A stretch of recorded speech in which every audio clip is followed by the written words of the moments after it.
Welcome, welcome, welcome, everyone. We're going to be starting in a few minutes. So make sure that you are ready. Get you a notebook if you need to, because these panelists are going to be dropping gems today. Welcome.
Welcome. Hello, everyone. Welcome. And thank you again for joining us for this amazing conversation. My name is Imani Antoinette, and I will be your host and moderator this morning, this afternoon, this evening, wherever you are in the world. And I just want to officially welcome you to Black Women Speak. Now, for those of you who may not know, Black Women Speak was created for the purpose of bringing Black women audio creatives together, not only to amplify our voices, but to create a dialogue surrounding our experiences in media and to build a sense of community. So this platform was designed to be a safe and open space for us to ask questions, get resources, and to learn from one another. So without further ado, because we do have a jam-packed conversation, I am going to introduce our panelists. And I had to put my good glasses on today, y'all, because I'm gonna be reading a lot. So if I sound like that kid in class that gets called on and they start speaking a little slow, it's because I don't wanna mess up, all right? Don't judge me. Okay, so our first panelist is Miss Aurelia Bellfield. She is a creative multi-hyphenate with over a decade of experience. She successfully produced an anthology series of short-form audio dramas with Artist Soapbox titled The Declaration of Love. Her other audio drama includes The New Colossus and several other upcoming projects. Next, we have Jazz LaFond, which name, I love this name, is a mental health worker, a drag performer, yes, co-host and co-writer of the Whichever Path podcast, blogger, event organizer, and an activist. Wave to the people, Jazz, wave to the people. So next up, we have Kimberly Bonnie, who is a versatile and accomplished voice artist who can be heard in commercials, IVR, animation, and narration. She is also a rock vocalist and DJ when she is outside of the booth. She is the founder and owner of Lantern Voiceovers, bringing her fun millennial voice full force across the country. Next up, we have a Rochester, New York native. Miss Lindsay Lucas is a writer by trade, a lover of technology, and she is the founder and CEO of Stellium SEO. She is also a co-host on the both vulgar and empowering trash talking podcast, and is a social justice and Black culture. Ooh, I messed that up. We're gonna try that again. Bear with me, guys.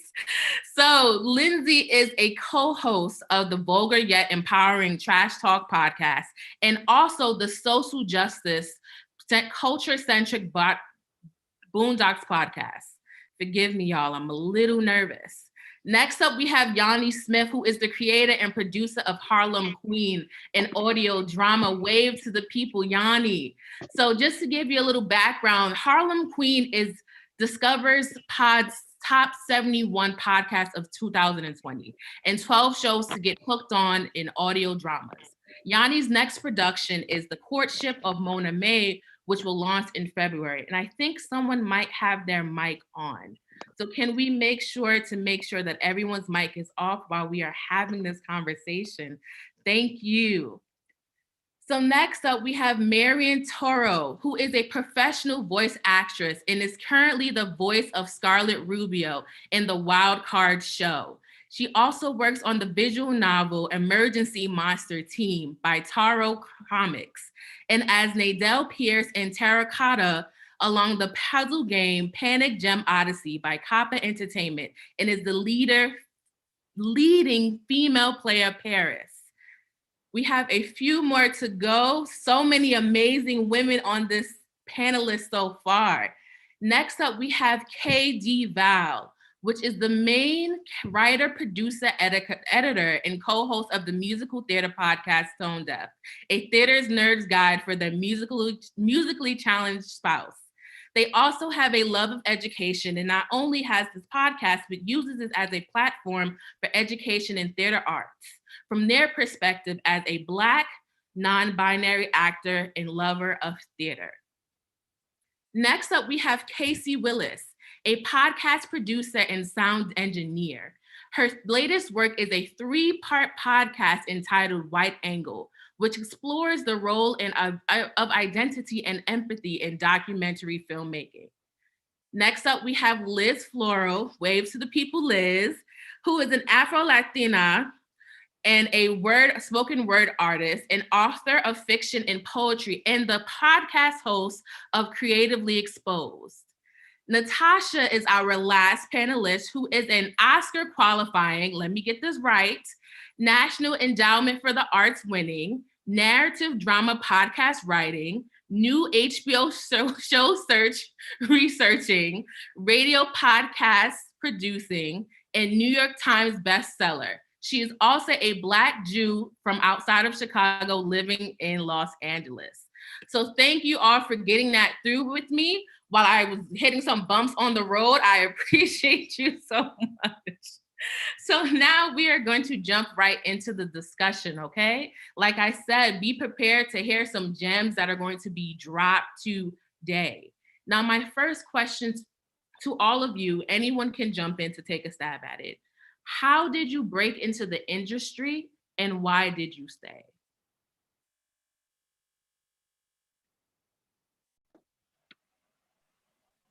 I'll start. I think most of it was just like overly researching until I was like, we need a safe space for creatives through the rough drafts. And so I was like, after 2 years of overthinking podcasting and, gathering up all this information, I was like, let me start somewhere or I'll never start. And so I've stayed ever since, realizing I am not screaming into the void and there are people actually listening. And so that's why I've stayed. Yeah, I'm similar, I think. I actually started thinking about getting to the audio industry industry in college, I was interested in becoming a music supervisor, which I did. That is my main gig most of the time, is film and television music supervision. And from there, I found a job at a post-production house and got really into audio post and audio post-producing. So I've been doing that for about 10 years now. Started podcasting around the same time, and also doing some voiceover casting work and some voiceover casting director at the same post-production facility. And what I really enjoyed about it and what made me want to keep doing it was I felt like, coming from a theater background and as a performer, I felt like I was always in the room, not making decisions. Like every step of my life was somebody else making a decision for me, whether I could get a job, whether I could move to the next level. And I wasn't seeing enough people that looked like me making decisions. And so I saw it as an opportunity to be on that other side and give other performers, other audio engineers, filmmakers opportunities that I wasn't afforded. Yeah, in the same vein, I didn't actually have a background in audio production, but I had wanted to do podcasting for some time. And the main draw for me was wanting to contribute something that I hadn't seen in the field.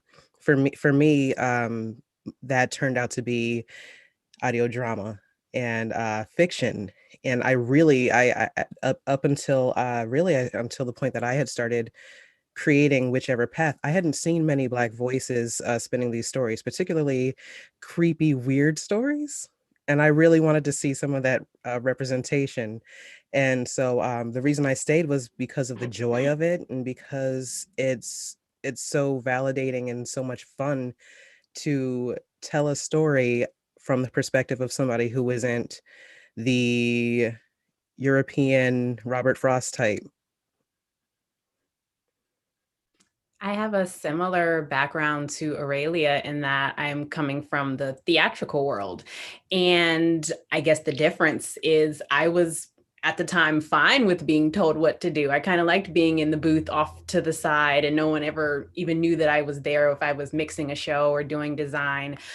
But I fell into the podcasting audio drama world because of the pandemic. After everything got shut down, every sort of theater was trying to figure out how can we adapt our programming to, I mean, it started off with really sort of crude Zoom readings, moving on to now there's some really sophisticated stuff that's going on, both just audio drama and audio and video.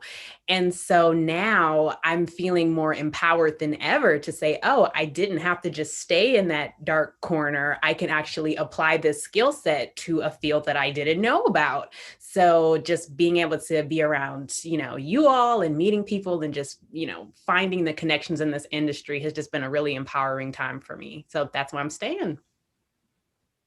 I too also have a theatrical background. So I felt like I've done stage before, and I've done theater and film and television.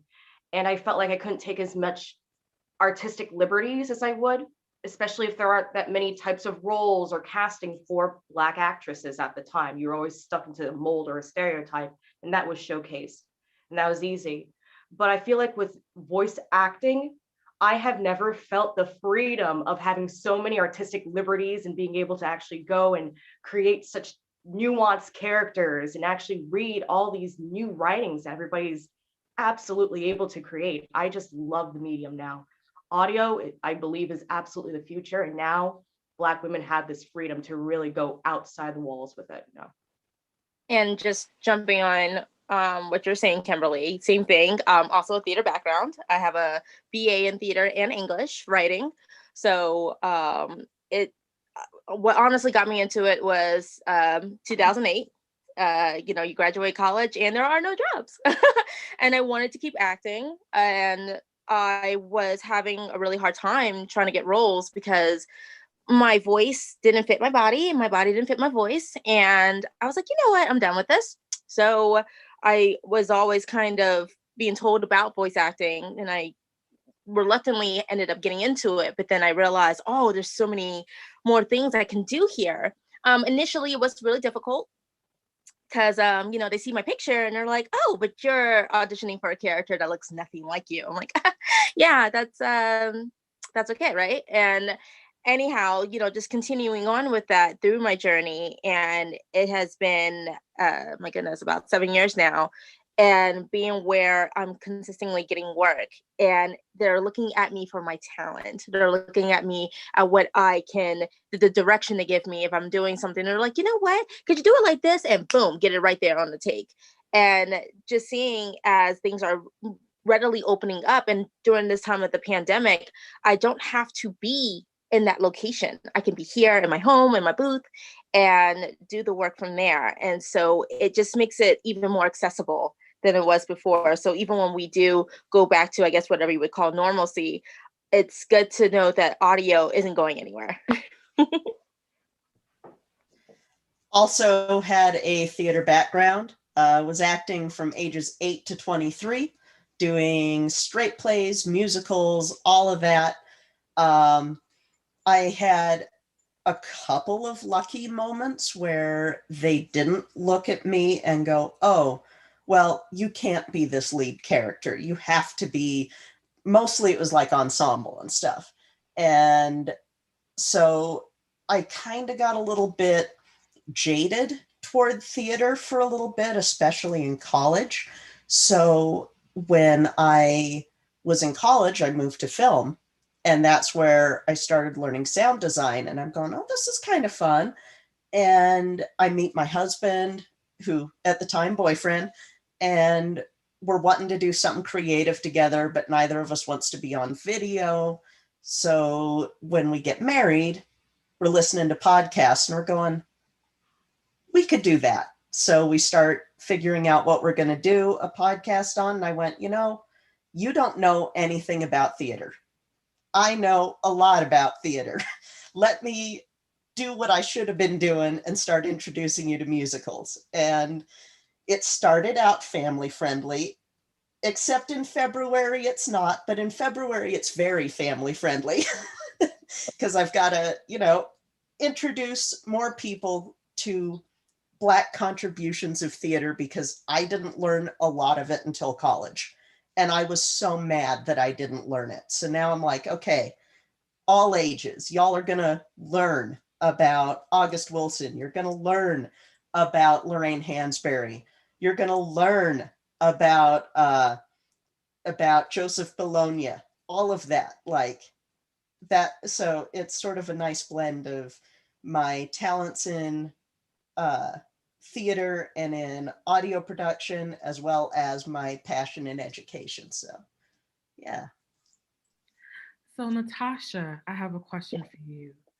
How does the industry compare today to when you first started?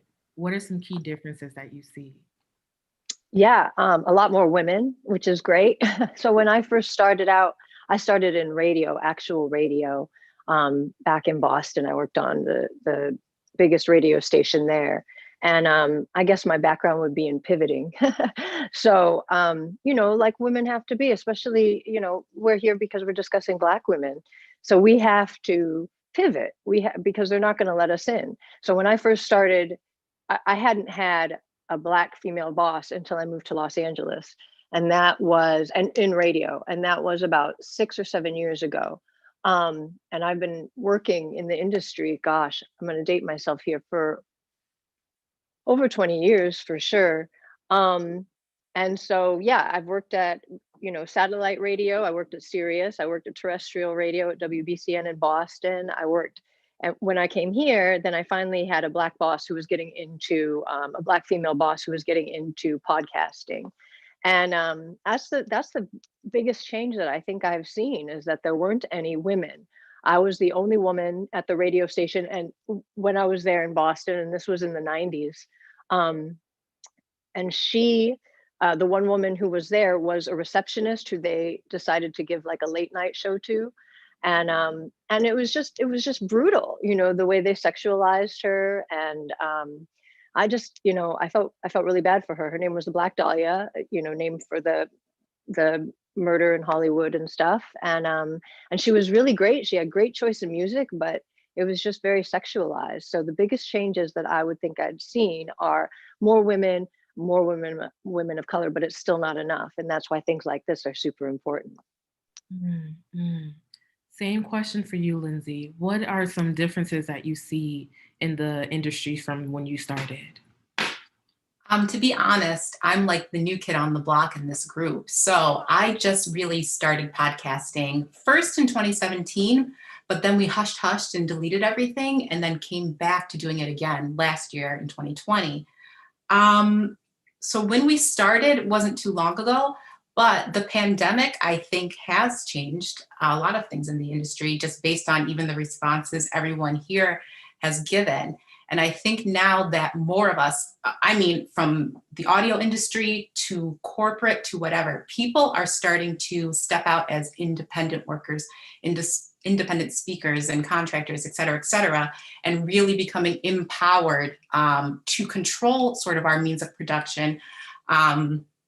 So that's what I think, if anything has changed since I've started, it's just a ramping up of what I think is a very good thing, which is, you know, honoring our individuality and just taking ownership of the industry in a way. I know that a few of you mentioned this a little bit, but I'm curious, has COVID impacted your craft in any way? And it can also be for the better. Does anyone want to share their experience? Sure. I'll hop in, I think, and say that fortunately, like, I've been used to working remotely, right? So that's like, I stepped in with a bit of an advantage, and it actually, like, part of my career blossomed under COVID because I was helping so many people who were not at all used to having to work remotely with their clients. I'm used to podcasting remotely. 10 years ago, I did a podcast called Black Girls Talking, and everybody was in a different place. We were all over the country, and sort of interview style podcasts were a relatively new thing. So we had to learn from scratch, like, how to do that. And I just brought in the knowledge that I had from audio post and fiddled around and tried to find the best thing on the internet to make sure that we had as good a quality as we could possibly get. I was a Zencastr beta tester. That's how long ago I started this thing, and then totally burned out and stopped podcasting for a while, and then got back into it because I'm part of a theatrical community in the Southeast. And we all got together and we were like, let's do audio dramas. We've been doing audio dramas for a couple of years now. And so my producing partner and I sort of sat up during COVID and said, okay, we want to do a thing. Everybody's at home. Everybody's listening. So, you know, like she says to me, you know how to work remotely. Let's make it happen. And so we, you know, couriered microphones all around town, dropping them off on doorsteps, learned all the in and outs of Zencastr again, and made Declaration of Love, which was a huge learning curve and a great experience, not just for us knowing how to produce it, but walking actors through how to work remotely, walking writers through how to write for audio dramas because they'd never done it before. And so I think podcasting in general, audio work in general, has democratized the arts and entertainment space in a huge way, which is a big benefit for a lot of us, but it can also be a bit of a hindrance because it is such the Wild West. And especially now during COVID, I think things have changed because you have a lot of celebrities that are sitting at home, right, and don't have anything to do. And so they're like, if they can do it, I can too. I'm going to make a podcast myself. And they walk in with, 250,000 subscribers out the gate. And by the time they have a third episode, it's up to 1 million, right? And so that makes it hard for the rest of us to find ways to break through and have our work shine through. Because my theory in general, for a lot of my work, voiceover casting, finding artists for music supervision, any of it, is that the best artist that you can find is the one that nobody knows about. Like there is a CNA somewhere in Boise, Idaho that's doing community theater, and she's going to make you feel things that Julia Roberts never did. And she just never got the opportunities that Julia Roberts got. So what I try to tell people and what I do myself is to try and divest myself from this idea that something has to be known to be good. right? So we all have to sit here and just do our best work and trust that our work will speak for itself. And I think that COVID has given us all time to sort of sit back and marinate in that idea of what is good work to me, because a lot of us have lost work, and it's sort of made us laser focused into, you know what, instead of trying to make work that's good for other people, let's make work that's good for me. Because if it's good to me, it must be good for somebody else. And so I think we've had that's why we've had so many great projects come out during this period.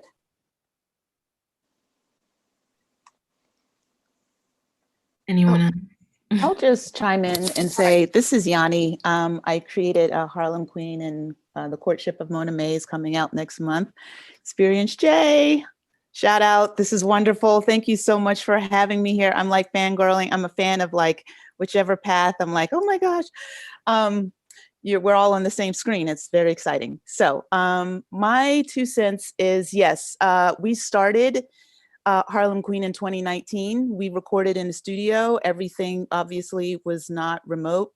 That was fine. And then last year we went everything remote. We literally recorded on our phones. We rehearsed over Zoom, and we put it out last year. Also this year we recorded The Courtship of Mona May completely remotely, rehearsing on Zoom. Some of the actors we had to re-record because, you know, their audio just was too echoey and all of that good stuff. But, you know, we sorted it out, and it got done. I feel that, okay, let me backtrack. I'm a writer first. And so in order for me to get my stories out, this was an accessible way for me to do that, which is create an audio drama. My story takes place in Harlem in 1928. I did not feel like there was a possibility of creating this visually as a film with my limited funds. And so I saved my money for a couple of years. And so I created Harlem Queen as an audio drama, because the wonderful thing about audio is that you can put people anywhere. I can put people on 128 in 1928 on 125th Street and Lenox Avenue. So also to Aurelia's point, and I think Miss Marion's point, the actors are just so incredible. I feel so fortunate to have access or been able to have these incredible actors come into this project with me, hardworking, professional, all of that good stuff. But the talent, I mean, the talent, the lead actress, Gabrielle Atkins, Stephanie Sinclair, she worked so hard. The way she's able to make her voice crack just right, so that things that I did not put on the page are still there in the story is just wonderful. I have so much respect for the actors and my crew, sound designer, all of those good people, Miss Experience J. I'm sorry, I'm gonna keep shouting you out. But back to my point is, like, it was just wonderful, I feel, for them, and I'm speaking for the actors. I really don't know. I'm just going to assume this because it was the case for me. It was just so wonderful to have something to work on last year that we could all do for, you know, a few hours together, meet each other on Zoom. And then the amazing thing is that it's out there in the world. Like, people are hearing this all over the world. And that is just mind-blowing to me. Like, I literally sit here and work at my dining table putting this thing together, and people, it's resonating, and it has an impact with people all over the place. And as an artist, that is my dream. That is my hope and dream, for my words to resonate and connect to people. So yeah, I think as far as COVID is related, we were still able to keep it going. The show must go on. And I just have profound respect and admiration for the people who came along with me to make it happen. Thank you. Liz, question for you. Where do you pull your inspiration from? I would say overall life. sometimes life gives you all of the answers that you need if you're willing to listen. And so where you feel like you can't fix something or heal something or just change something about the world, you can do it in writing and you can do it basically in audio. And so I pull from all the places that I can't. Okay. Kimberly, how about you? I would say a lot of my inspiration comes from philosophy, especially like irreverent philosophy on how there's a lot of things in this world you can't really control. So you kind of have to make your own sense into it. I would say I pulled a lot of my influences through just small things like comedy shows from the 90s, things that are just really irreverent and just are so absurd, because then it helps me embody how absurd life can really be. And it just helps me not just really release myself from just the structures of the pressure of everybody. I mean, when you're a Black woman, everybody wants you to be some type of mold. It's hard. It's heartbreaking at times, but I feel like the more that you just accept the weirdness upon yourself and forgive yourself for it, I think it's just easier to just live life and actually just feel free for it. Now, I want to jump right into the meat of the conversation, and I'm going to throw this question out to everyone. What is the biggest challenge stifling Black voices in the industry at this moment? If you can just name one, because I know there's a plethora of them out there. But in White your men. opinion, That's it. Next question. Next question. yeah, so if anyone can jump in and answer. Honestly, just navigating through the racism, through the bigotry, through the unneeded misogyny, and showing that, hi, we are versatile, we are diverse, we are, we have our uniqueness, but we bring it in our own way. A Black woman living in the Northeast is going to be different than the Black woman living down in the South, but we still Black. And so understanding each other. It don't matter, Ashe baby. The melanin be popping, no matter. I got a light-skinned mommy and a dark-skinned daddy, and I ain't never seen the difference. So it's one of those things where I'm just like, honestly, just understand we have so much to bring, and it's more than just the occupation. But yes, that's important. It is more than how we look, but do not look past us because of how we look.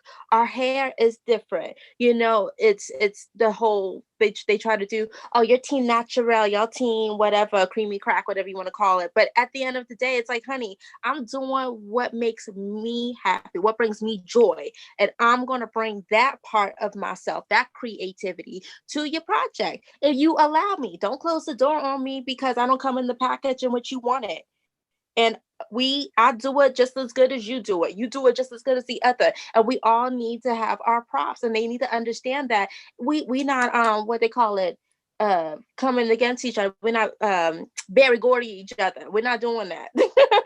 We all in this together, because when you rise up, we all rise up and open the door for the other. Be like, honey, like they said, fix your crown. You gotta fix your crown. So that's just me. Yes, I just want to tag on with that. That was beautifully said. And one thing I meant to say earlier is that I'm not sure if Black audio dramas existed in 2019 when I launched Harlem Queen. So this is like this moment, this right here now is, if I had this 2 years ago, oh my gosh, I would have been felt like invincible instead of like, oh my God, what am I doing? So this to me is very important, community. And one thing that I felt that I was challenging me when I first started out was that I knew no one. I didn't know anyone. And I would listen to other audio dramas, and then I would follow them, and I would follow those people that they're following. And then I would tweet about this. And so slowly but surely, a community came about, like my community, my support. And like, I know I keep shouting out Miss Experience J, but this is just so profound. I mean, this is a huge resource for like the creators 2 years from now. They're seeing this and they're going to say, all right, let me get this going. Let me just figure out how I'm going to do this. They can write to us. They can ask us questions. We can, help, what's the term, mentor them along the way through this process. So yes, for me, my initial challenge was that I felt I didn't have a community, and but I do, and I'm so very grateful because like I said, my cast, my crew, my family, I couldn't have, I know it sounds cliche, but I really couldn't have done it without my network. I don't know. It's the entitlement for me. Like, I feel like yes, it's the I feel entitlement for me. being a Black person who has come into this platform, I've experienced encounters of all sorts, but one of the ones that I think presented a challenge was the assumption that talking to me or wanting to write a Black story was enough. That there was an assumption of this access to my Blackness because they wanted to work with me or work with other Black performers or producers or whatnot and tell these Black stories without ever digging into the authenticity of it, without ever accessing the actual experience, without ever accessing a Black person. I've been approached more times than I want to even think about with, here is a Black story. No Black person wrote this, no Black person was consulted on this, but here it is. Consume it and make it so that I can make it out here in this world. So there's that. On the other side of it, I feel like there is this idea that, I don't know, I think it just goes back to assuming that proximity to Blackness is enough to tell our stories without giving us the benefit of having that platform ourselves.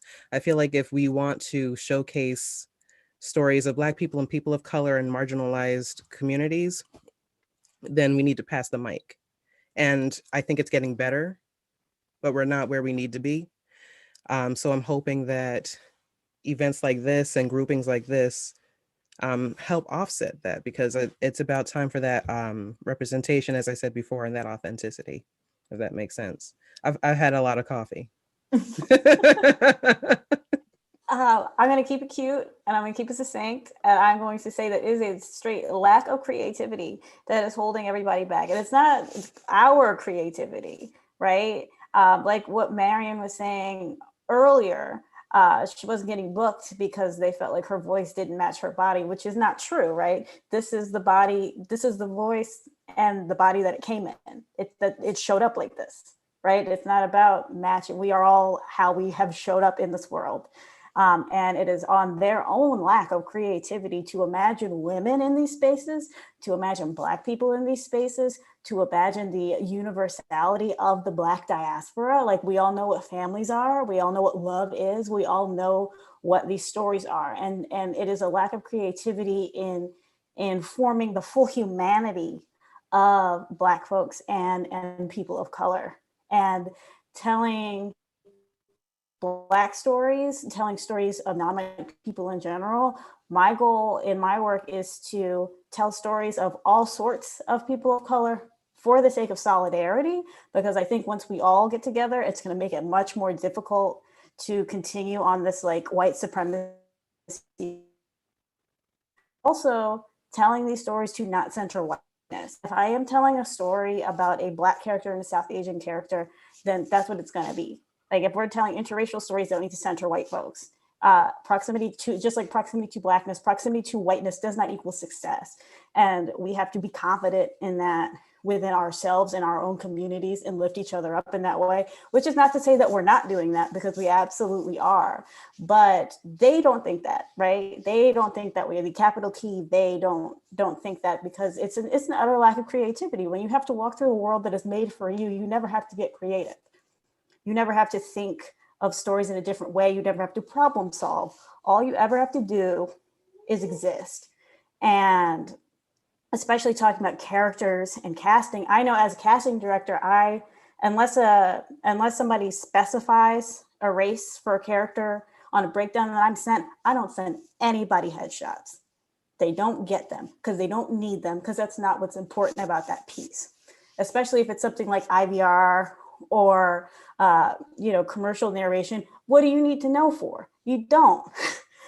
They think they know what Black voices sound like. They think they know what white voices sound like, whatever. They don't. I can fool a debt collector if I feel like it, right? And use this lack of creativity. We need to prey on it. Why not? Why not? Go in, find that place and subvert it when you get there. And then bring up the next person, right? So yeah, I think the biggest hurdle is that lack of creativity, but I think we can turn that hurdle into a stepping stone. Because if they want to think you're going to come in and not do nothing, then they're going to let you in, but then you come in and do something. You put out a story and they don't know who's Black and who's white and who's whatever, and they just fall in love with it, and you all show up to the meeting and every brown face is in that room. And I totally agree with everything you just said. I do want to pin one caveat on that. And y'all, this is what I'm notorious for doing on the Boondocks podcast.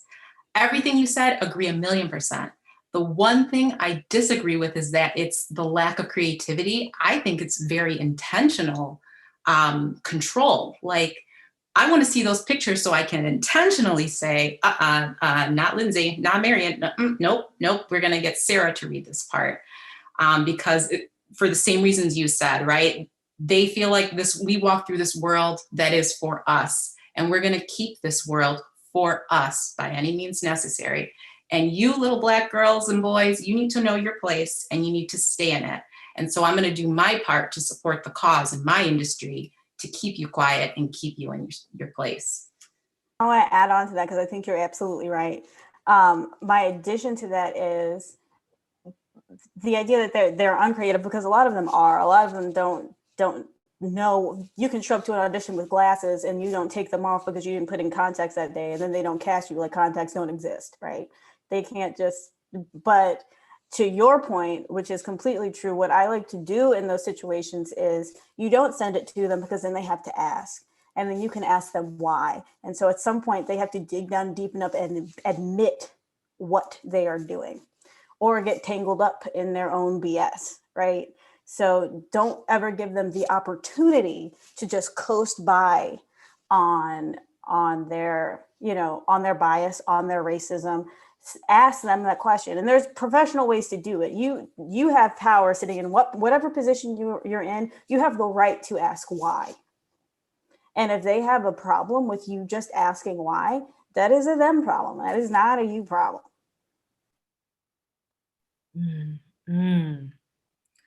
Whew. Okay, so Casey, I have a question for you. On the flip side, what is the biggest weapon you think that we Black women are armed with in this industry? Well, first of all, I hope you can hear me okay. I had to switch to my phone due to some technical difficulties. But to tie that into the answer to your question, versatility and having to figure out how to problem solve on the fly. To even tack on to the previous question about, what's holding you back, or I think a lot of Black women, especially on the technical side of, the mixing and the sound design, there's this sort of like, if I don't have the experience or if I don't have the sort of hands-on training, I'm not going to dive into these worlds or jump into, figuring out mic placement or figuring out how to mix something, figuring out how to get into a digital audio workstation and edit a podcast, because I don't have that experience. But as Black women, knowing how to go, now what is this new situation I didn't even, plan for, anticipate, and figure out how to solve it, not even just quickly, but with grace and in a way that, I can't let people see that I'm flustered, even if I'm thinking it, or I can't let people think like, oh God, she's out of control. She's not going to be able to handle this. I think that it's a coping skill that was developed a bit unfairly because we had to learn how to develop it. But in the audio world, especially in live sound, and even, sitting in your own home, having power surges during a panel, there's the possibility that something is going to, I don't even want to say go wrong. Something's going to go not according to plan. And I think one of the greatest strengths of Black women, again, is just going, okay, so what I'm going to do, and just figuring out how to solve it. And that's all it takes to jump into this field, even if you don't have any experience. I love that. I love that. Adaptability, yes. Katie Val, can you answer that question? What is our biggest weapon that we are armed with? Community. We are here for each other. We prop each other up. That is one of the biggest things, in my opinion, and experience. But also, again, to echo Casey, it's adaptability. You have to fix things on the fly. That's happened on our show a couple of times where sound will get completely distorted, the wrong mic will be used, and it's like, okay, let's try and figure out how to fix this in post and it'll come out and sound fine. But I had a boss back in the day who told me something that stuck with me forever. You got to swim like a duck. Don't let anyone know that you're kicking crazy underneath. Just look calm on top of the water. And so I feel like, just like Casey was saying, we've had that advantage unfairly, but that is an advantage, that we are adaptable. We are a community. Yeah, that's our strength. We're stronger together. This is Yoni. I just want to chime in and say that I just think our strength are literally our stories.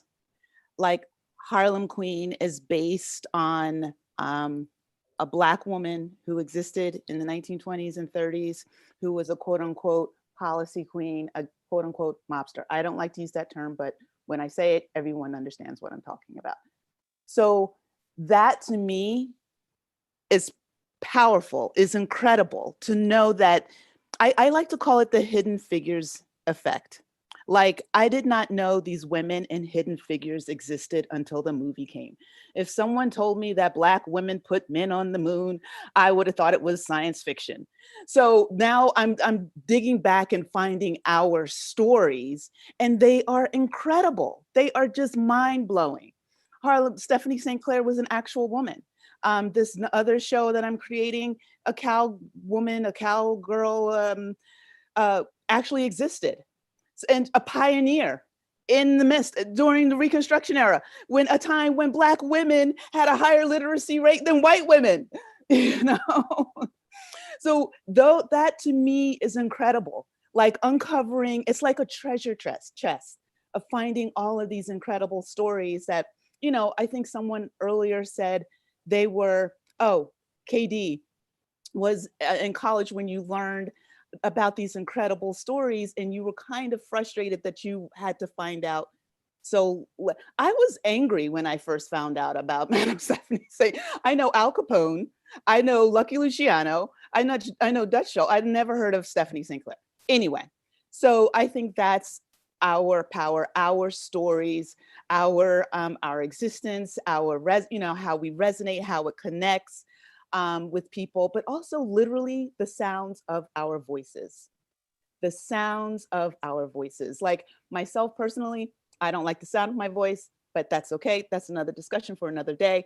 But I always tell, like I'm always saying to other women, I love the sound of your voice. I love hearing your voice on a podcast. I love hearing those nuances, that crack. I love hearing the lisps. I don't know how to describe it, but I love just hearing Black women's voices, because growing up, I don't think I've heard so many, except for the women in my church in my hometown. So, and anyway, that's my 2 cents. No, thank you so much for sharing that. And I actually had another question for you, Yoni. Could you explain to us who do not know, what is the difference between radio, podcasts, and audio dramas? Okay, thank you. I actually wrote down the answer for this because this was on your list. So as I understand it, audio dramas, like I used to call it a fictional podcast, but an audio drama is actually something that is scripted. There is a script where you have, it's like a radio show or a radio play. That's an audio drama. You have a script, you have actors who perform the different parts, and then you add sound design, you add the sound effects, the footsteps, the drinking of the gin. I love the sound effect of drinking of gin.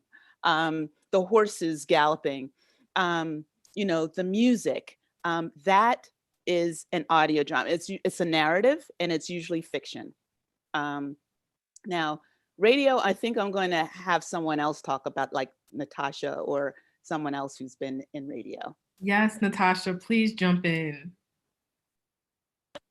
Radio is advertising. It's based on advertising. So what you're putting on, like, let me think, like, so someone who got canceled recently or kicked off the air because of what they've said, all the advertisers pulled out, and then so the host gets pulled out. So you're dealing with time, you're dealing with someone else's money, and you're dealing with a whole corporation. So radio is completely based on money and power, and it's different than podcasting where other people have control. I don't just hop in and say structurally radio plays historically have been live, whereas you don't have that same expectation with audio dramas. And since you don't have that same expectation, sound works a little bit differently. You don't have the same effect of live sound effects, like somebody with two coconuts hitting them together, and that's the sound of horses. But yeah, that's the main difference between a radio play, what would be considered a radio play, and an audio drama. Thank you for that. Thank you for that. So I have a question for you, Liz. When discussing equity in the audio space, what is one thing you are tired of hearing? Whether it's a rebuttal, a way of thinking, and what do you want to say to address it once and for all? I think what I'm tired of most when it comes to equity is that there's enough of this one thing. So like there's a million poetry podcasts, right? But every single one is different. Just because we could all do an audio drama today and it will be different. And so I think the most aggravating thing is like literally putting Blackness as this one-dimensional thing. Like there's a whole bunch of people here who do theater who do different things. And so I think equity in general is like, it's an abundant source instead of a source that we all have to fight for space for. I love that. Y'all tell me when to shut up because I feel like I'm talking a lot. No, go ahead. But it's the idea of scarcity, just like Jazz was talking about. So it's a myth of scarcity. Like there's enough of everything for everybody, and none of us need to fight for each other's work because it's not a zero-sum game. What I'm doing is different from what Jazz is doing, and if we both go up for some sort of sponsorship or grant, and Jazz gets that money and I don't, it doesn't mean I've lost the money. Like the money didn't belong to either of us beforehand. I haven't lost anything. That job just wasn't for me, and then I will get my next job. And I think the myth of scarcity, if I want to get a little bit Marxist about it, it is sort of all of us needing to divest from that idea of capitalism, like that particular structure of capitalism, right? This scarcity, austerity structure of capitalism. So my question to you all is, what resources are out there for new people who are wanting to jump into the audio space? Can you drop any resources that have been helpful to you or that you know about?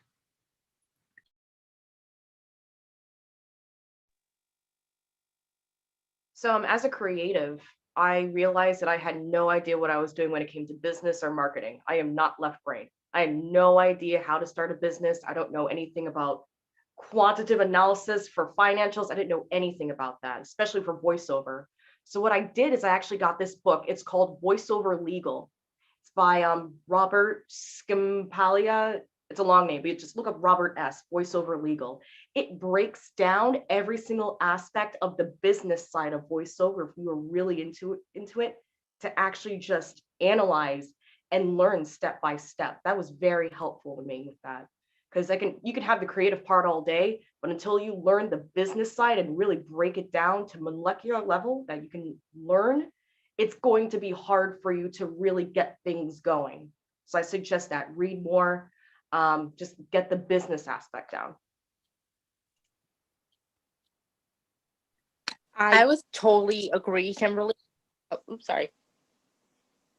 Please go. So that book that you are talking about, I've been waiting for it to arrive at my home, because that's my main concern as well. Everyone in terms of voiceover are always like, oh, know your rates, understand your brand, and but you need to understand the business side, because hello, I have rent, bills, and so that's actually something that I would like to see, is that we have if free resources to understand what forms to fill out when you want to go for an LLC, if you just want to be self-proprietary, depending on the state that you're in, and how to get started, because that's actually the road that I'm on right now. So I'll try to document it as best as possible, but I think that's very important in any industry when you're becoming self-employed.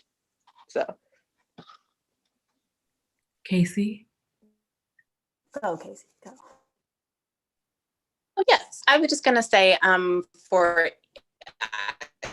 there was recently an article that came out about how Pro Tools in the industry is a big barrier for me to figure out in some ways, but not really. Free version of Pro Tools that if you just want to download it, you have to, sign up and give information, but you can download it, and it gives you, a lot of the function, drag that file in, learn how to fade things, learn how to trim things, just sort of get your hands on the functionality of the program without paying for it.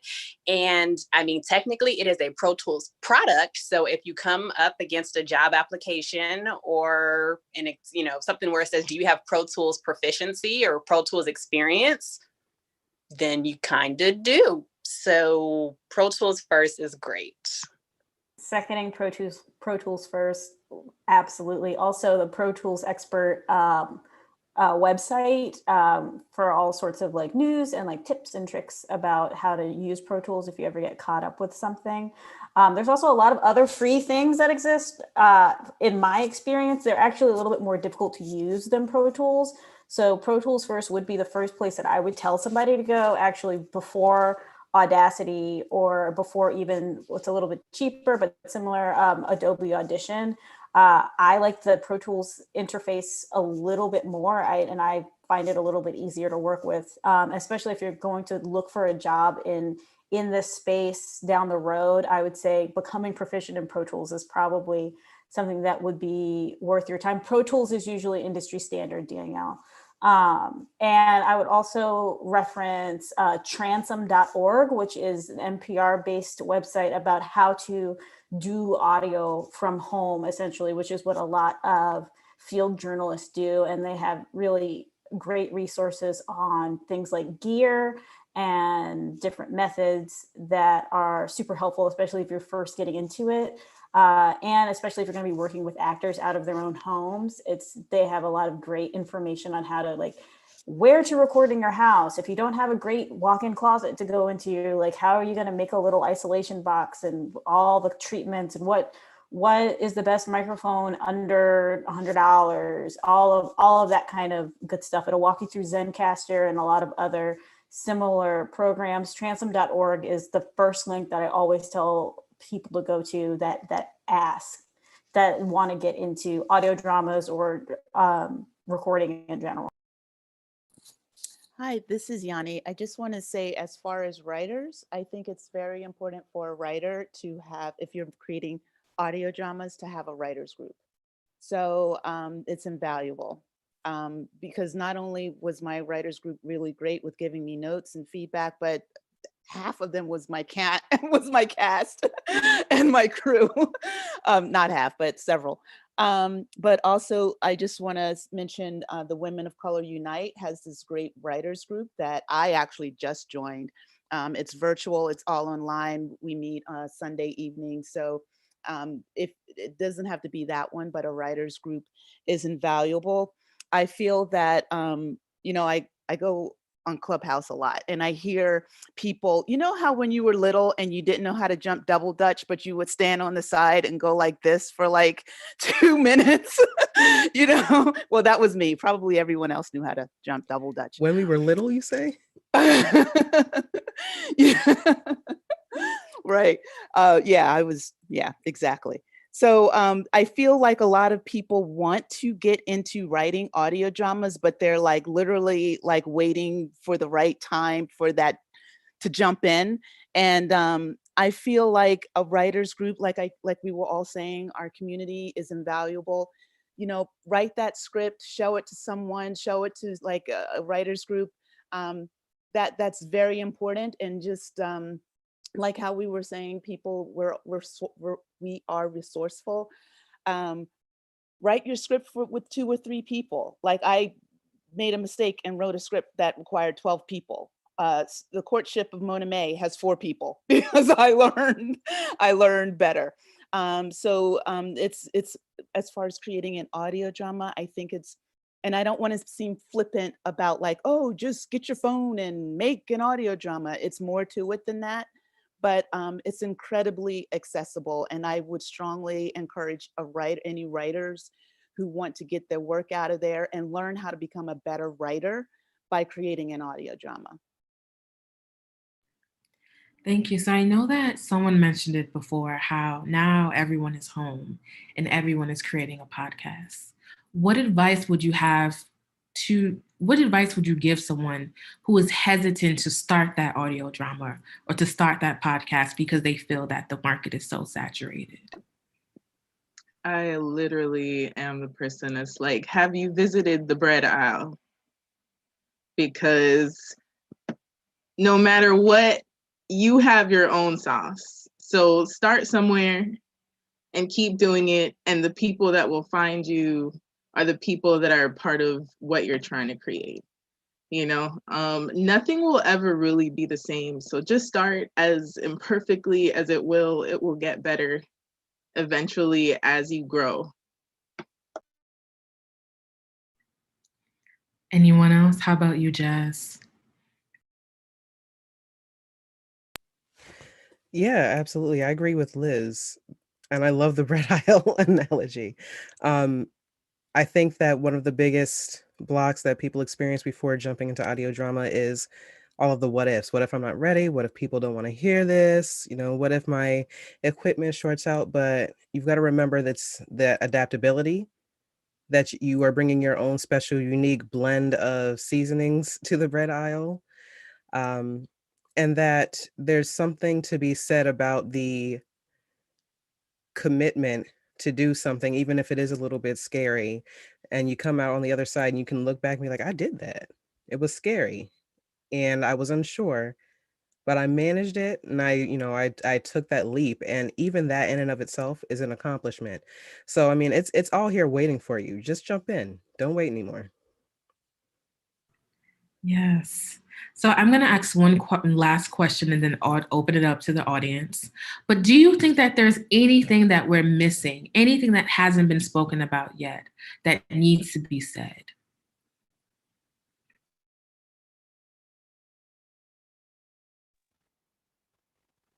I guess I would overall say COVID this last year has really validated me as an artist and as a voiceover actor to just keep going no matter what.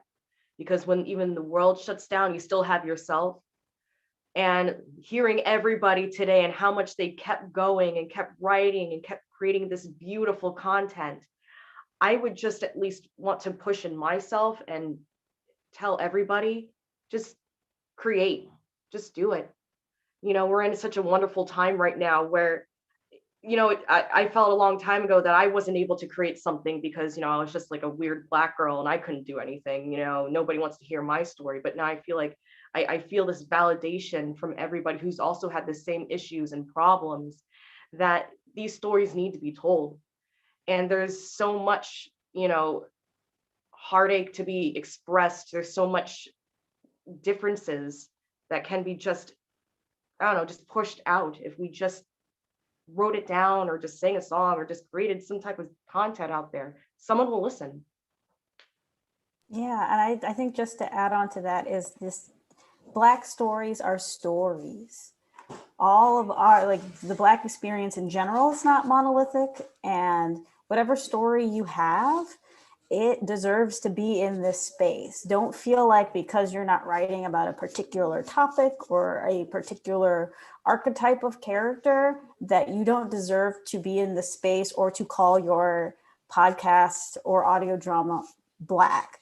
I think that's the biggest thing. Like, don't limit yourself on one side or the other. You don't need to make content for white folks, and you don't need to make content for what you think are Black folks. You are Black. This is your story. It will be a Black story. It could be about cats and dogs. And guess what, honey? You're still a Black playwright. And just adding to that, Octavia E. Butler, and God rest her soul, I'm trying not to cry. I found out about her after she passed. Was a science fiction writer. And yes, she was Black, but she didn't write just Black stories. She wrote stories. And you didn't realize if the character was Black or not unless she stated. And then what did it matter? Because once you're in it, honey, you're in it to win it. Please stop. And so it's one of those things where I'm hearing Kimberly and I feel you. And you say weird.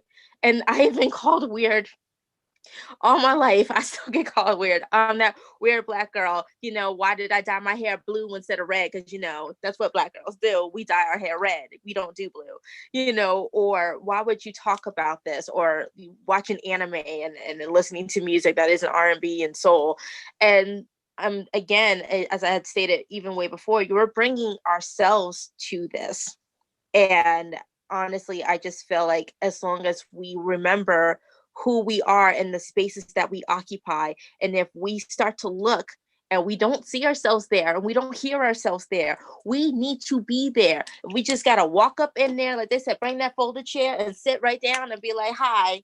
I'm like, oh, who are you? Oh, you don't know? Let me state my name again. And for all y'all, my name is Marion Toro. And I am here, and you gonna hear me, honey. And when we finally go up in here, I'm gonna bring all my colors, because you can't really see the light. There we go. And that's how I always come through. But one thing that I will leave that impression, did you see all her rings? But did you hear that performance? Yes, guy. Yes, you did. Don't forget to go to the website. Can I piggyback off of that? Yeah. I'm sorry. No. I'm going to throw one last thing in here. And it is that forget about fighting for a seat at the table. All right. Don't worry about this table. Don't worry about their table. Build your own. Like build your own table. And maybe that table starts out small, but you keep adding leaves to it. And then you're at the Last Supper, right? Like that's what we're here to do, is build that table. So do not exhaust yourself trying to fight for a seat at the table or a seat under the table, getting crumbs. I do want to chime in here quickly because I feel like this is something important we've all been dancing around through this whole process. I know Val brought it up about the strength of community that we have. And I know Yoni also brought it up in terms of having a writer support group. If we all walk away from this conference today not connected to one another, I mean, it can be social media, LinkedIn, whatever. Experience took the first step by bringing us together. If we really want to talk about revolutionizing the industry or helping each other up, then we all need to start carrying on this connection and kind of build a sisterhood or whatever you want to call it, and move forward together. If other events of Black Women Speak are hosted, then we all need to show up and support the team and kind of keep this thing going. I think that is the big thing that needed to be said here today. Jazz, I think you were going to say something. Yeah, it was just an idea that connected. I just wanted to say that, you know, what other people are creating is not the standard, and particularly whiteness is not the standard. So again, if you are listening to these stories that are told about, you know, anonymous white person X did this and it's a certain trope, you don't have to try and make that standard. Whatever your story is, please let us have that story. You don't know who needs to hear that. You don't know who's been waiting for that story. Your special brand of weirdness, blackness, etc. We're here and we're waiting for it. So please never get discouraged if you think that what you're trying to create doesn't meet some standard. You create the standard. The only competition out there is yourself. Thank you. Thank you so much. So I do have some audience questions. So Kimberly, Marion, and anyone else who has experience in voice acting, what is one piece of advice that you would give someone that is trying to start a voiceover career? Be actively present. It's one thing where people are like, oh, how do I get into voiceover? Baby, there's Google. But also, if you're following someone in particular, you know, look at the work that they've done. If they have a website, go to the website. For the most part, you see what they're doing and where they're doing it. But yeah, honestly, there's a ton of places. I actually have copy and paste in my notes, because when someone asks me that question, I'm like, look, you can go to edgestudio.com. They have free scripts. Over 35,000 free scripts you can read. You can record it for yourself. They're all royalty free. That way you can build it up. You can even post it on the site and get critiqued from professional voice VAs. You know, it's really awesome. Another would be, you know, you can go to GVA, the Global Global Voiceover Acting Academy, and you know, you can understand what rates are. It's a little hard because for me, I can look at it, but the breakdown is a little difficult, so you can talk to someone about it. And but before you even get to rates, but just really understanding what it is, what you have to do. But at the end of the day, you have to be active. If you're just sitting around and like, oh, I'm asking all these questions and no one's giving me the answers I need. Baby, you got to do the research, you know, type it up. I'm telling you, click around, see what's working for you. And also, there's you know, again, with us being home, go on the internet, go on Twitter, go on, if you don't like Twitter, go on Facebook. You don't like Facebook, go on LinkedIn. Trust me, they are out there. If you need to understand what voiceover is, you know, I know people are like, just voice acting, there's voiceover. Really understand what those terminologies mean. Same thing with theater, because it is connected. We're just doing a different medium. You know, I'm still acting. It's just that I'm not on stage, honey, you know, but it's the same thing I'm doing with my body on stage, you know, understanding what a beat is. You know, you're reading and it's like, and what's a beat? Like, oh no. You have to understand the term. So I would say definitely look into websites and any type of literature that's resourceful literature. And then from there, you can start having just simple conversations. Again, another place is Discord, but look for voice acting or voiceover oriented or I can't talk right now, but related type of groups, and just kind of start from there. I think people just think, oh, I'm just going to jump in. Well, you can. You're going to flounder, and people are going to notice that, and your reputation will speak for yourself. So what you want to do is just make sure if people know, hey, that's someone new, they're constantly asking questions. Okay, but don't keep asking the same questions, because then that means you're not doing what you're supposed to. You done got an answer and you need to take it and run, baby. Don't keep coming back, because that's what happened in one of these groups. It was years ago. Person kept coming back. Well, how do I do this? Like, didn't you just ask this question? We gave you the answers. So take that info, understand what it means, and go. You gotta now. You understand it. Now put it into practice. That's what I'm trying to say. So, and from there, you learn what's a mistake, what's not a mistake, and then you just keep going. But yeah, please be active, be proactive. Don't be lazy. Jumping off of Marion, yes, that's exactly it. That's the practical way of doing it, but also in a philosophical sort of way, this is the long game. Okay, you can't go into voiceover and think that you're going to be an overnight success and you're going to break out next Tuesday. This is not how this works. If you want to make something of it, it goes for any type of medium. You've got to put your foot down and you have to set goals for yourself. You have to keep going. And when you don't get any type of response from anyone, when you think you have your little demo and you have your recordings and all of that, you're not hearing it for 2 weeks, you can't just give up. Don't just say, I'm going to do this all and you're absolutely done with it. That's not how this is going to work. You have to set your stones in, set your foundation, get yourself a good demo, get yourself a good website. If you want to do the pay to plays, you make sure you have everything in. If you want to do the voice 123, the voiceovers.com, any of that, you set it down and you keep going at it. You chip away. Some people take years. You have to be prepared that this might take years for you to have some type of abundance. So you have to keep on the long game. You got to. This is not just some, hey, you know what? I think I have a good voice. Let me see if I can get this done. No, you won't. You're going to be heartbroken. By March, you're going to go and say, why did I do this? Just have heart, keep to yourself, and remember that you can do this. Just keep, like Marion said, just keep active, keep the faith. Thank you for that. I'm going to open this up to people in the audience. If you have a question, please drop it in the chat. I think we had some previously, so I'm just going to scroll up and try to find that. So here's a question. Do you all have any resources to share for scripts to audio dramas?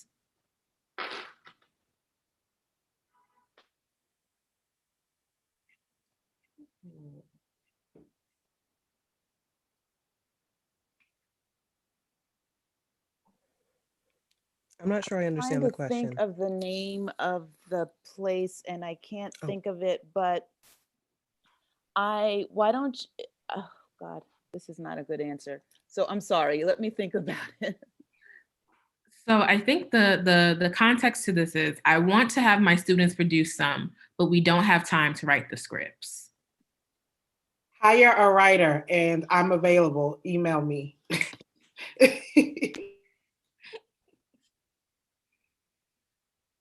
Let's see. Actually, you know what? I will drop it in the chat. So we post transcripts of all of our episodes for everything that we do. So I'll drop the New Colossus transcript in the chat if that is going to be helpful for you. But also, please, hire somebody.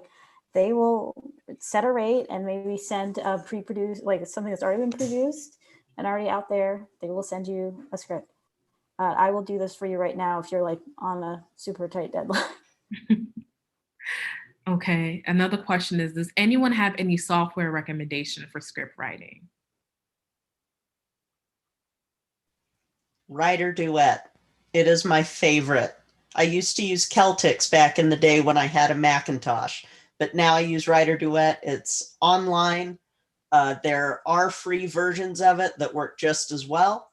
All sorts of different formats that you can play with. We use it for both the ultra scripted episodes of our show as well as the more improvised episodes of our show, because there's a note-taking feature as well.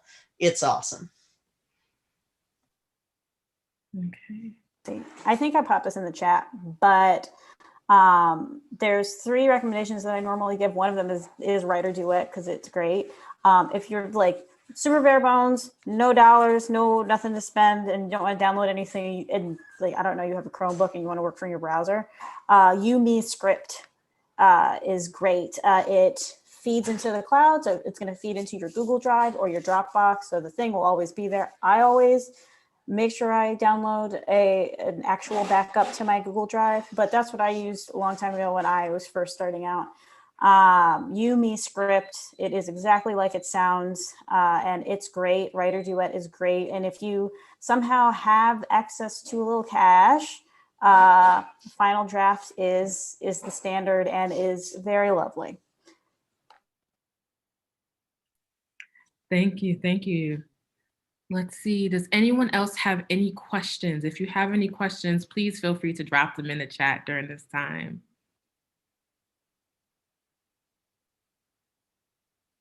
We have another question. So what is something you wish you knew about the industry when you started?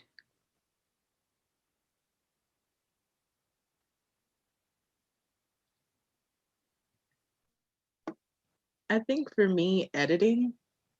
I think I wish I knew the intensity in which you have to sit back and listen to that voice that you may or may not like and work through it and cut off all the ums, ahs, and the filler stuff. So it does take work. And so it's in progress thing. You learn with time. I had no idea what I was doing the whole time, but editing really would have been nice to know ahead of the game.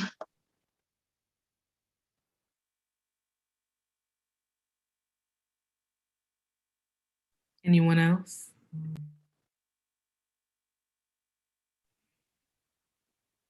I just want to say how wonderful it is working with actors, because not only do our actors great, I have so much respect for actors. I wish I could be one, but that's not going to happen. So that's probably why I have so much respect for them, and how they elevate the work, how they elevate what's on the page. But also, you know, by creating audio drama, and I'm learning this, you know, I did not know this. And that's another thing. I did not know this 2 years ago when I first wrote my scripts. It's through writing the scripts that I'm learning that, okay, you know, simple things like you have to introduce the character and at the beginning of every scene. So you literally have to have the characters say hello to each other by their first, you know, by their name. But also realizing that once you work with your actors and you're familiar with them, there are things that they can do with their voices, with their talents by acting that don't need to be on the page. So sometimes the dialogue will get chunky. And this happened to me yesterday when I was rehearsing with one of the actresses. It's like very chunky, and I know that some of that dialogue I'm going to edit it out when I edit the series, because she can do it with her acting. So I don't know, just the value of working with actors and actually making your own stuff. I mean, goodness gracious, by making it, you learn so much. I didn't know how to edit. I still am not going near sound design. Thank goodness for Experience J. I am not going near that. You know, I did not know about, you know, publicity and marketing and how to write. No, I didn't know any of this. But by doing it, you learn so much. And so anyway, I appreciate going through the process because, like I said, initially, my hope and dream, my aspiration, my intention is to be a writer. I am a writer. And through doing all of this, I felt this was a way for me to get my writing out. So yeah, just doing it was invaluable. I scrolled up, actually saw a question if you want me to ask it. Go ahead. Okay. It was about audio dramas. Do you feel it has its roots in Black soaps on the radio that go back to the 50s and 60s?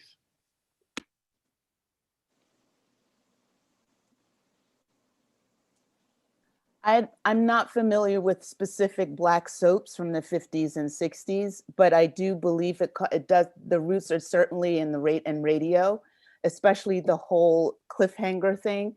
You know, I was telling my sister, when I grew up, I would watch the soap operas at my babysitters. It was Miss I forgot her name, Miss Stalling, and Miss Vivian. Oh my goodness, Miss Vivian. So I would watch the soap operas every day after school. And so in Harlem Queen, I always end on a cliffhanger because I want you to come back. I want the listener to get, and I did not know that, that that's what I was doing until I was talking to someone about the history of soaps. It's like, oh, it originated in radio in the soap opera. Anyway, so I'm not familiar with specific shows, but I certainly do feel that like audio drama has its roots in radio shows or radio plays.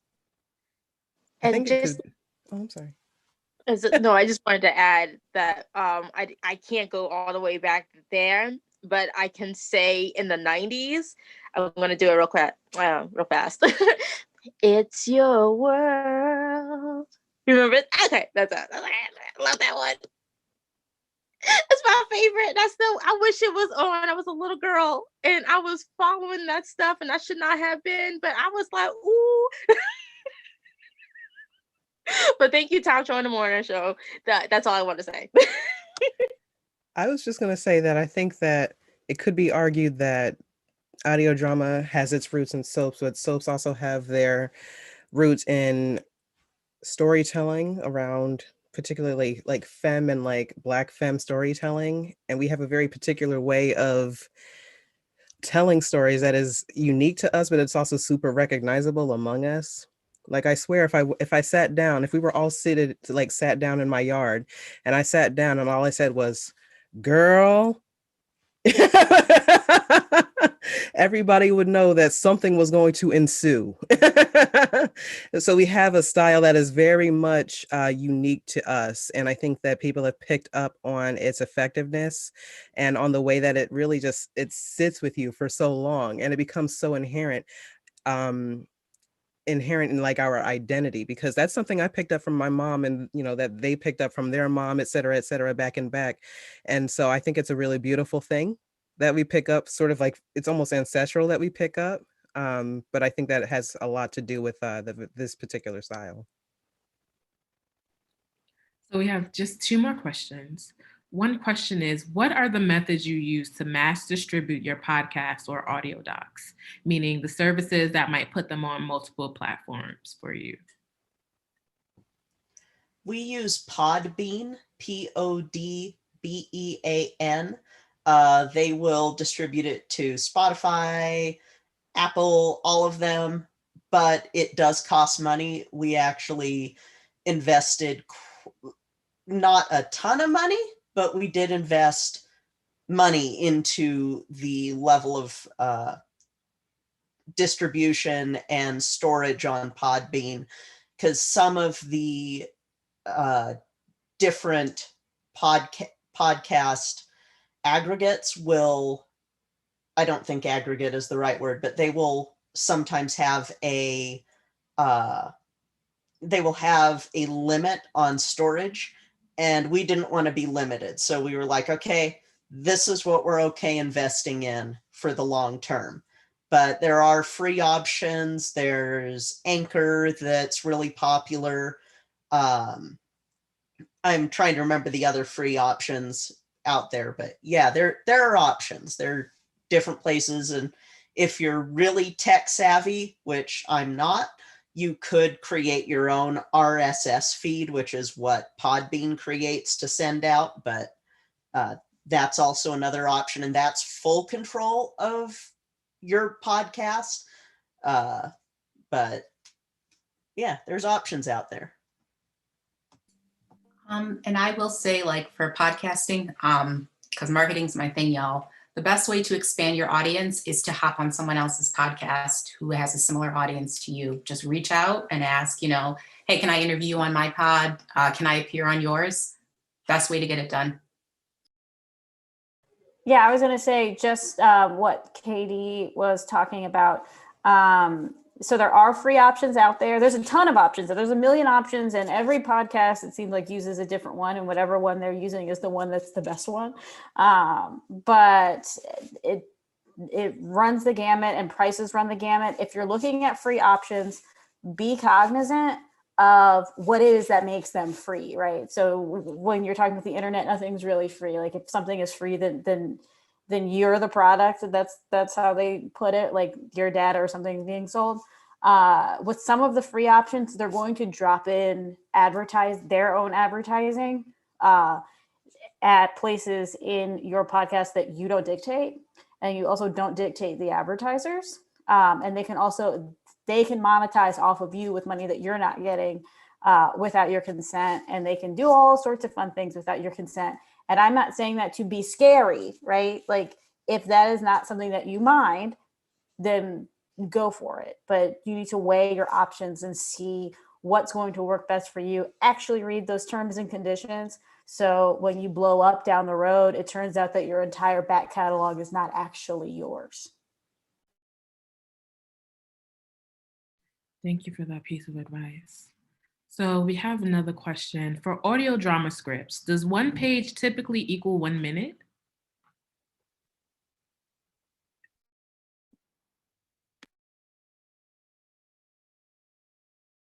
Oh, sorry. I thought Experience was going to answer. Yeah, typically more or less like, yeah, pretty much.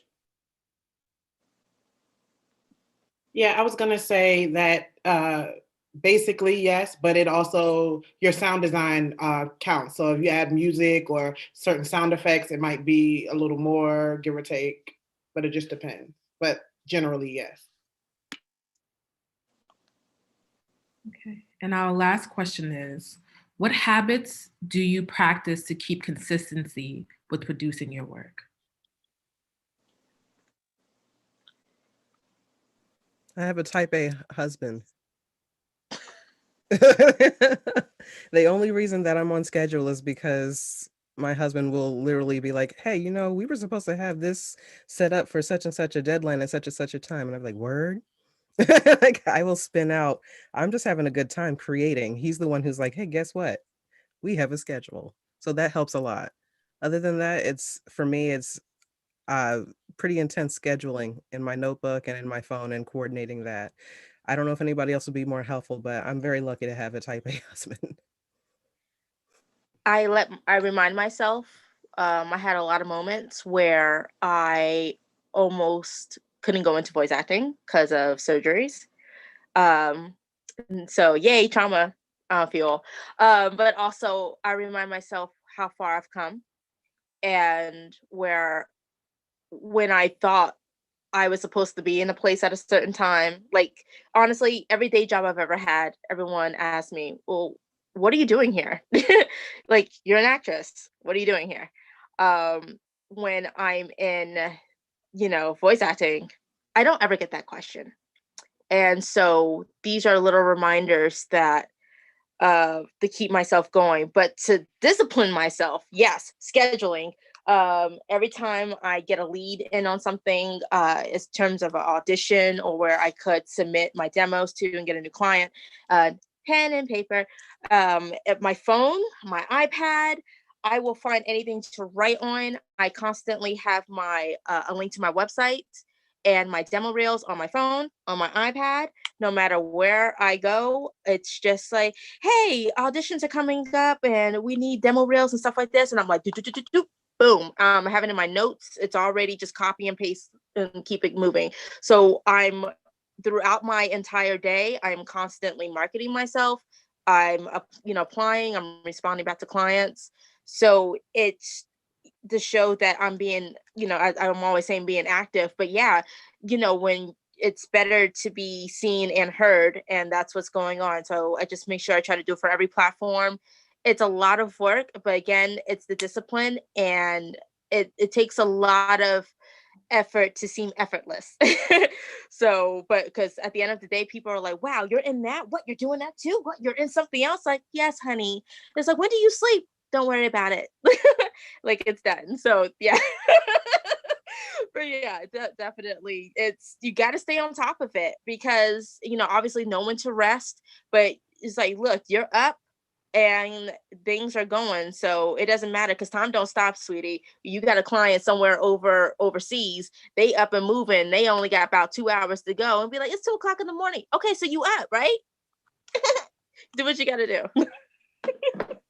Can I just jump back in real quick? Because I forgot to mention something, and I know that this is a concern for a lot of people, is if you have trouble focusing, like I have ADHD, I have diagnosed ADHD.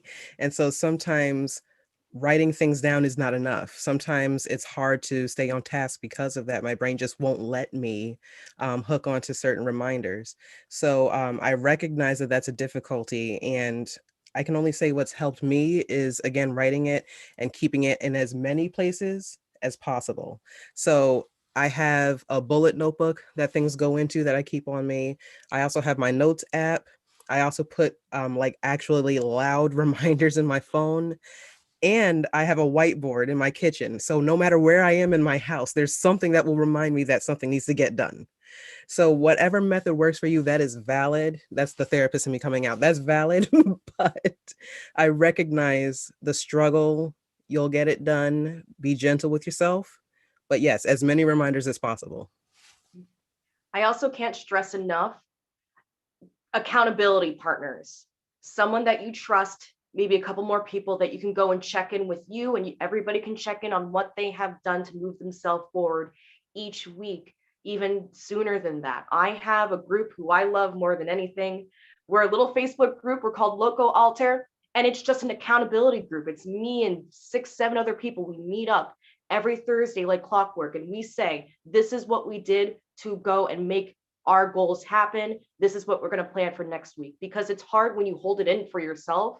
I'm the same way. I get the notes. I have the sticky notes. I have my alarms, and I too have hard problems with attention span. But something of having that community of people to speak to and say, like, this is what I want to get done.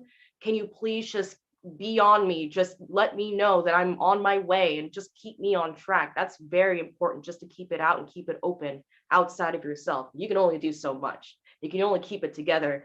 After, the sticky notes fall apart and you miss an alarm and all that is gone, then your friend calls you, hey, so what about those emails? Did you go and email those agencies? What about that? Like, give me 5 minutes. I'll get it done for you.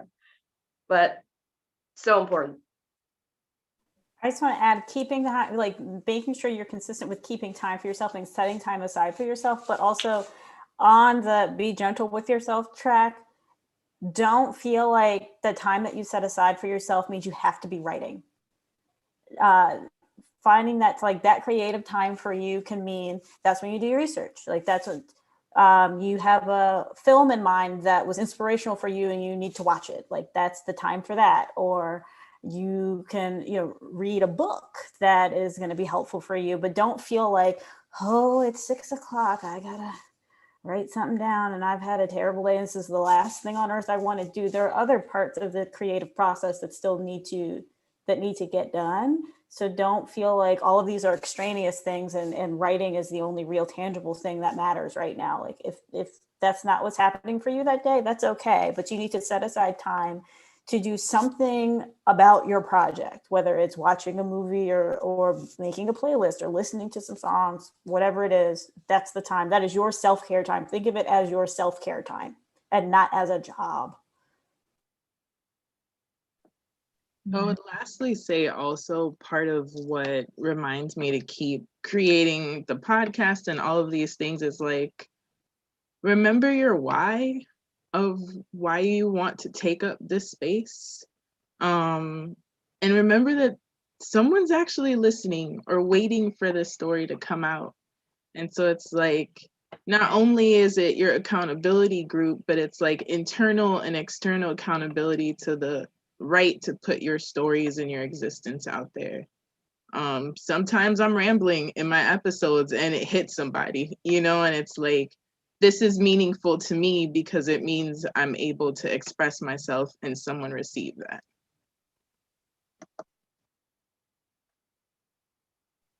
Well, everyone, we have come to the end of this discussion.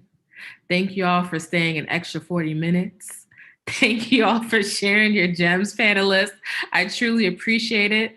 There are 2 things happening in the chat right now. One, there is a Google Doc that is floating around. I'm going to repost it. Please make sure to put your information in this chat so we can keep in touch with one another. There's also a survey for you all to fill out. So if you love this event, if you thought this was dope, if you want to see more of these events, please fill out that form for feedback. And I just want to thank Experience J for putting this on. Thank you so much. I'm going to pass it over to her for some final remarks and just have a good evening, everyone. Thank you. I'm going to keep it real brief. Like she said, we were on here way over time, but I so appreciate all of you just sharing your hearts and your experiences. And I'm so full right now. Like I'm on cloud 9. This was beautiful. And I really just hope that people got so much out of it because there were some real gems dropped here. I'm going to watch it again after I get the final link. But just thank you guys for just being vulnerable, just being available. And I really appreciate you. This was literally a midnight hour idea 6 weeks ago, and I didn't know how I was going to do it, why, where, when. And so I just put it out there, and the universe answered. So I'm just so grateful for each and every one of you. Thank you for everybody who signed up. We had over 130 people get tickets, and that was just from me just posting on social media, something that I didn't even really think that I was that great at doing. So thank you. I will be looking at all of your responses. If we forgot any questions, I apologize, but just email them to me. We'll try to get you an answer later. Fill out that survey. That's really, really important because it doesn't stop here. This is just the beginning. This is the foundation. But sky's the limit. And so I'm looking forward to growing with you. And thank you. Have a beautiful rest of your Saturday evening. And we'll see you guys soon. Bye. Thank you so much.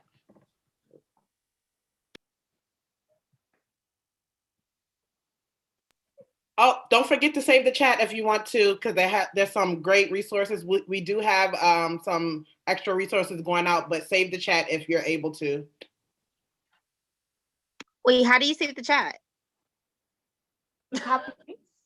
So at the bottom, so when you have your chat open, you've got this to everyone, then file, and then these three little dots. And if you click on those three little dots, it'll have save chat, and you can save the chat through there. What if you're on mobile? Oh. Well, yeah, see, that's not sure. I'm going to save the chat, and just email me so that you remind me to remind myself to get it to you, and we'll do that. Thank you. Thank you. Thank you. Bye. Bye, guys. Bye. Bye, guys. Have a good Sunday. You as well. You too. Bye. Have a good one. How do I leave? I'm trying